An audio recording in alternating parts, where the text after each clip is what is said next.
બટાકા, વટાણા, મરચાં, કોથમીર અને મેથીનું શાક બનાવવાનું છે આપણે મિક્સ. આટલી વસ્તુનું તમારે જોવું હોય તો તમે લાઈક કરી દો, શેર કરી દો અને સબસ્ક્રાઈબ કરી દેજો અમારી યુટ્યુબ ચેનલની.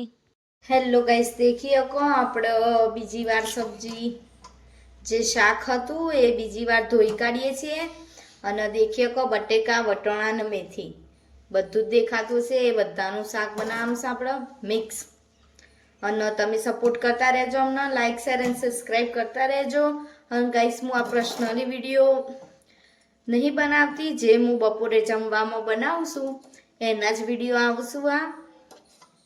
અને તમારે નવા નવા વિડીયો દેખવા હોય તો તમે મને મેસેજ કરી શકો, કમેન્ટ કરી શકો. અને તમે એકલા રહેતા હોય હોસ્ટેલમાં, પછી એકલા ઘરમાં રહેતા હોય તો બી કમેન્ટ કરી શકો કે આનું શાક બનાવીને અમને શીખવાડો. શાકાહારી બધું જ શાક બનાવીશું અમે. તમે અમને કહેજો મેસેજમાં કે આ સબ્જી બનાવો તો અમે બનાવીશું. અને ગાઈસ, ગુજરાતી ના ખબર પડતી હોય ને તો બી કમેન્ટ કરીને કહી શકો કહો ને તો તમે હિન્દીમાં બનાવો તો અમે કોશિશ કરીશું હિન્દીમાં બનાવવાની. હવે શાક વઘારી દઈએ. પ્રથમ ગેસ ચાલુ કરી દેવાનો. પછી આપણે 3 ડોકલી તેલ વેડવાનું. આવી મોટી ડોકલી હોય તો 3 વેડો અને નાની હોય તો 4 વેડી શકો.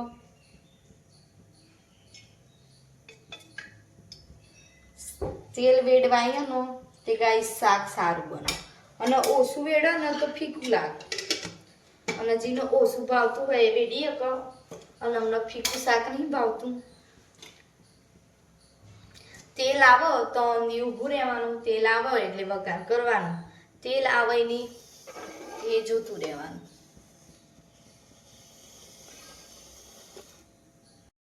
2 મિનિટ પછી આપણું તેલ આવી ગયું છે તો આપણે પહેલા થોડી દહીં નાખી દઈએ.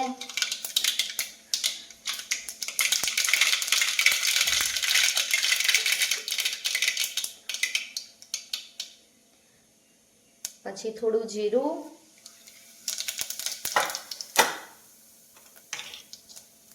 પછી આપણા મરચાં,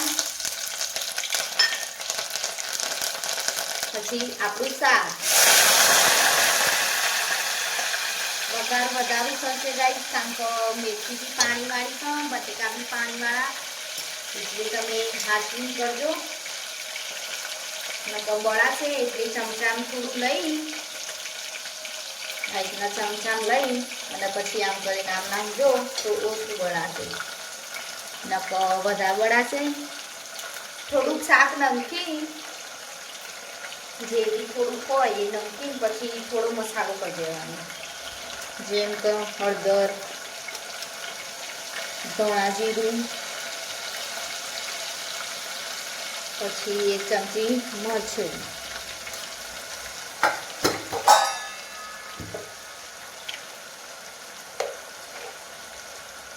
સ્વાદ પ્રમાણે મીઠું. ગાઈસ, મારે મીઠું થોડું વધારે જોઈએ તો થોડું વધારે નાખવું. અને તમારે ઓછું જોતું હોય તો ઓછું બી નાખી શકો. અને પછી એ શાક હલાવી દેવાનું અને મસાલો થોડો ચડવા દેવાનો.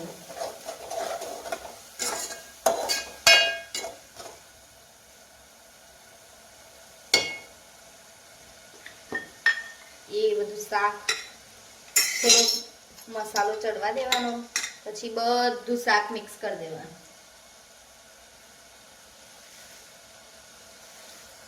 બધું શાક એડ કરી દીધું છે આપણે. પછી ફરી મસાલો કરવો પડશે. તો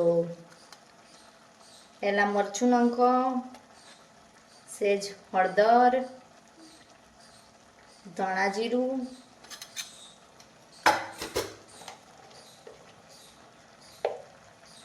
અને મીઠું.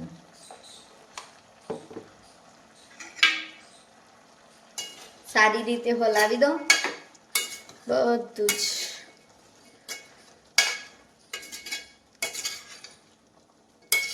અને તમારા ફ્રેન્ડ ફેમિલીમાં કોઈ એકલું રહેતું હોય તમે શેર કરી શકો મારા વિડીયો.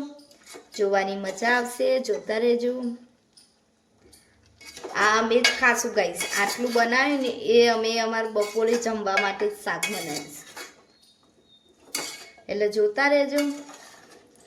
બધા ડાયરેક્ટ કુકિંગ ચેનલ બનાવે છે, ખાલી એમને એમ બનાવો, અને અમે ગાઈસ એ જ જમી લઈએ, શૂટ કરીએ અને પછી ખાઈ લેવાની. દેખી શકો તમે,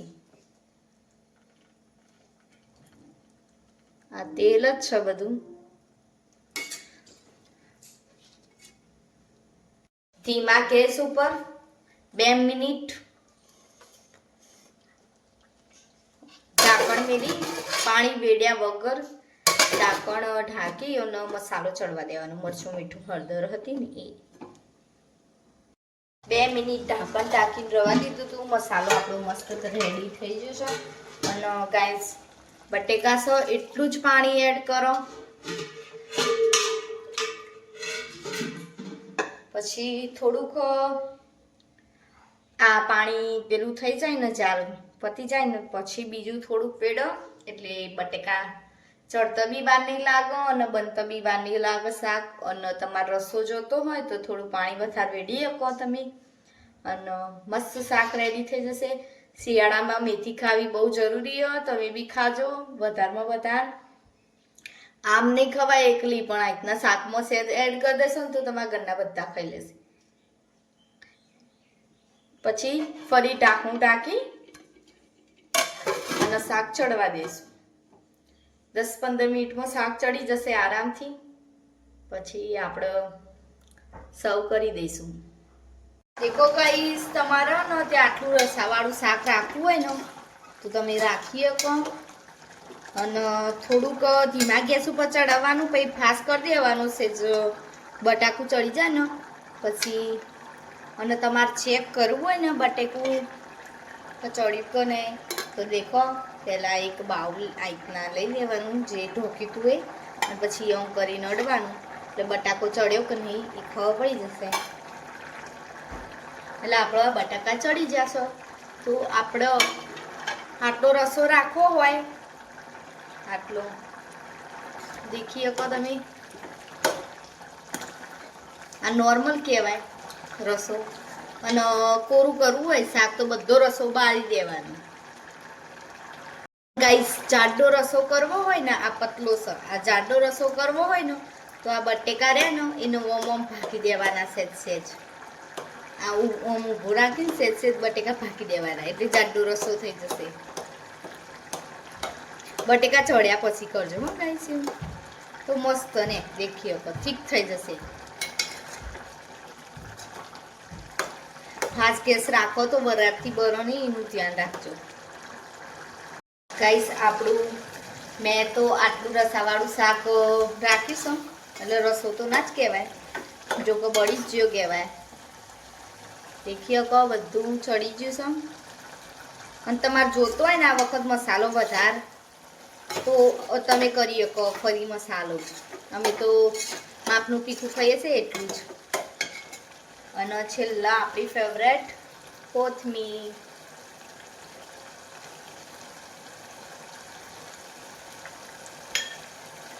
કોથમીર તો હું ચડવા નહીં દેતી, બંધ કરી દેવાનો ગેસ તમારે. રેડી છે આપણું શાક. કેવું લાગ્યું કમેન્ટ કરજો ગાઈસ. તેલ તો છૂટવા જ માંડીશ, દેખી શકો તમે. દેખો આ બધું તેલ જ છે. અને તમને મારી રેસીપી ગમતી હોય તો લાઈક કરી દેજો, શેર કરી દેજો, સબસ્ક્રાઈબ કરી દેજો.